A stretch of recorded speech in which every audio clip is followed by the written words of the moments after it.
Çin, Doğu Türkistan'da devam eden insan hakları ihlalleri hakkındaki raporları reddetmeye devam ederken başka bir açıklama Pekin'in bölgedeki eğitim kurumlarından Uygurca dil eğitimini kaldırdığını doğruladı. Yetkililere atıfta bulunan Radio Free Asya, Çin'in kuzeybatısındaki Doğu Türkistan Uygur Özerk Bölgesi'ndeki Keplin ilçesinin çoğunluğu Uygur nüfusuna ev sahipliği yapmasına ve azınlıklara iki dilli eğitim hakkını garanti eden ulusal yasalara rağmen artık öğrencilere Uygurca dil eğitimi vermediğini bildirdi.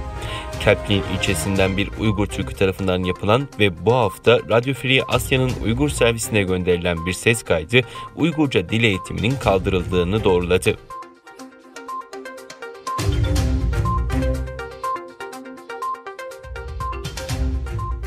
Almanya'nın Sesi'nin haberine göre 28 Ocak'ta Doğu Türkistan'da soykırım yoktur diyen bir Hong Kong yetkilisinin açıklaması sosyal medyada alay konusu oldu.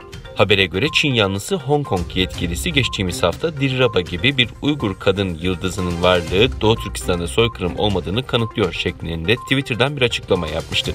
Çinli yetkilinin tweet'i sosyal medyada büyük tartışmalar neden oldu ve herkes tarafından alay edildi. Platform kullanıcıları Yiu Luxi'yi akıl hastası olarak nitelendirirken bazıları ise bir Uygur'un yıldız olması tüm Uygur ulusunun katledilmediği anlamına gelmez. Yiu Luxi sınavı geçti gibi yorumlarla dalga geçti. Yorumlar arasında en göze çarpanı Çin tarihinde en çok konuşulan Nanjing katliamına atıfta bulunan bir yorum oldu. Yorumda Nanjing katliamından sonra hala hayatta kalan Çinliler var. O zaman Nanjing'de hiç katliam olmadı mı? Nazi Almanyası döneminde katliamdan sağ çıkanlar var. Ancak Yahudilerin katledildiğini dünya inkar edebilir mi? Şeklindeki yorum çok dikkat çekti.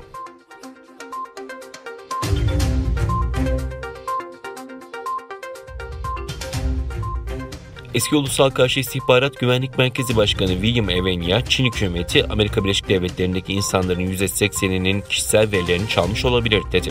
Evania, Pekin'in Amerikalıları DNA'ları da dahil olmak üzere sağlık verilerini toplamaya çalıştığı konusunda uyardı. Eski istihbaratçı verilerin akıllı evler, sensörler ve 5G ağları üzerinden elde edildiğini söyledi. Çin'in bu yolla hastalıkların tedavisinde ve kullanılan teknolojilerde teker olmayı amaçladığını iddia etti. William Evania, biyoteknoloji firması Pekin Genom Enstitüsü'nde hedef gösterdi. ABD'de 5 eyalette yüksek teknoloji koronavirüs test laboratuvarları kurma teklifinde bulunan firmanın toplayacağı kan örneklerini başka amaçlar için kullanabileceğine dikkat çekti.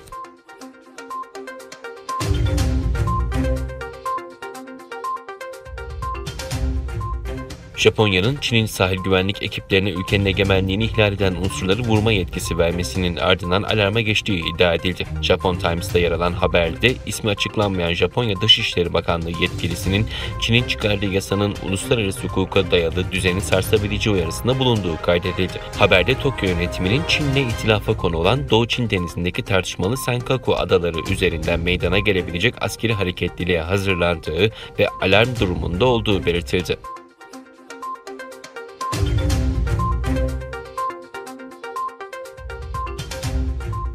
Myanmar'da İktidar Partisi Ulusal Demokrasi Birliği Partisi Sözcüsü, Devlet Konseyi Başkanı ve Dışişleri Bakanı ile partinin diğer yöneticilerinin gözaltına alınmasının ardından ordunun ülke yönetimine el koyduğunu bildirdi. Myanmar ordusunun yayın organından yapılan açıklamada sabah saatlerinde gerçekleşen gözaltıların ardından darbe iddiaları doğrulanırken ülke idaresinin artık Genelkurmay Başkanı'nın elinde olduğu duyuruldu. Açıklamada darbenin 8 Kasım 2020 seçimlerinde hile yapıldığı iddiaları üzerine gerçekleştirildiği vurgulandı.